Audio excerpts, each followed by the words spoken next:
Hey everyone, welcome back to the channel. Thanks for tuning in for another episode.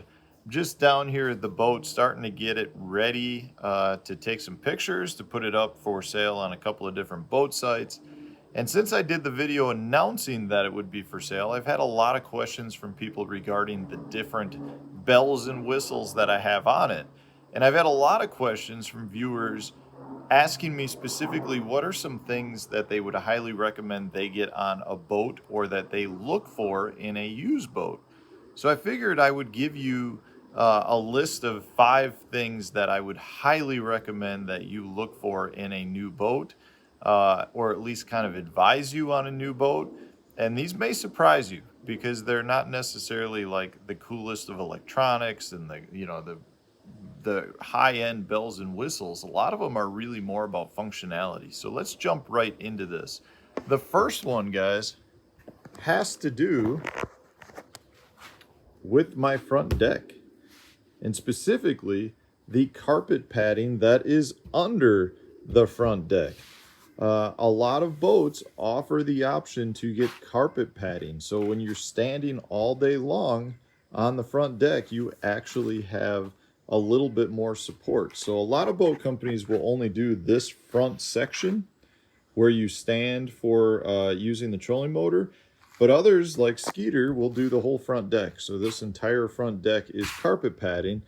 And for somebody like myself who does have a few back issues, the carpet padding is a must. So I highly recommend it. It is extremely noticeable when I stand on this carpet and then go stand in another boat. So I highly recommend that if you're buying a boat or looking for a new boat, or a used boat, I should say, a new boat for you, that you take a look at carpet padding.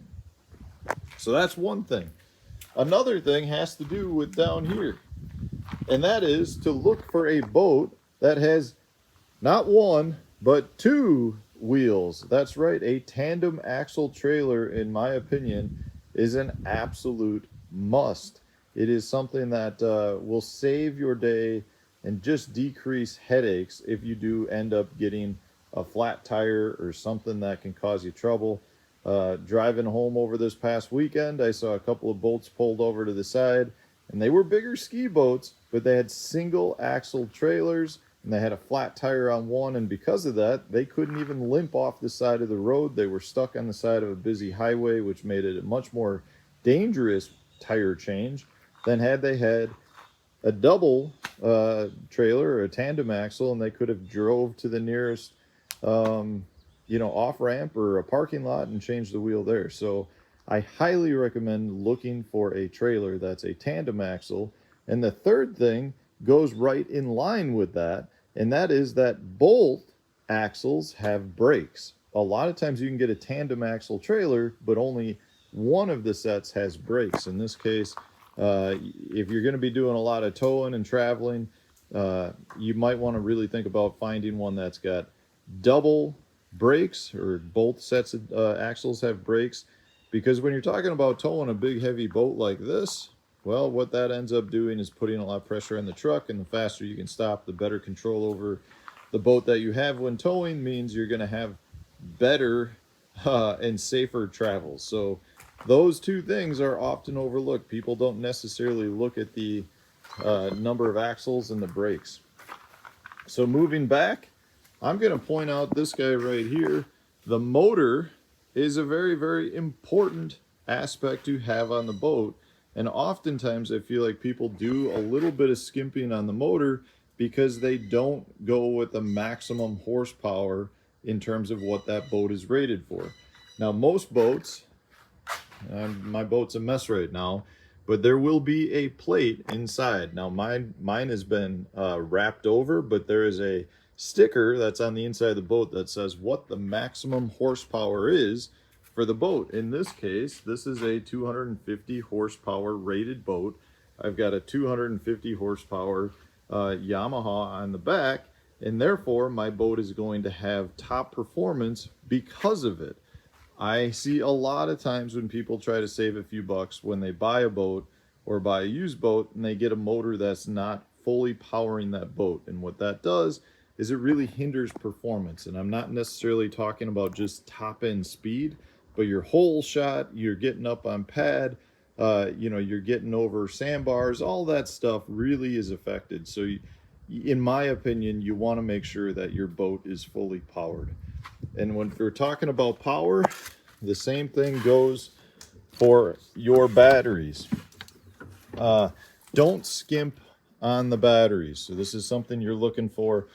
You definitely want to find some batteries that are strong enough to power the whole boat. Now in this case, I've got my Battleborn lithium batteries, all three. I've got a 36-volt system, if you can see them under there. So that's all for the trolling motor.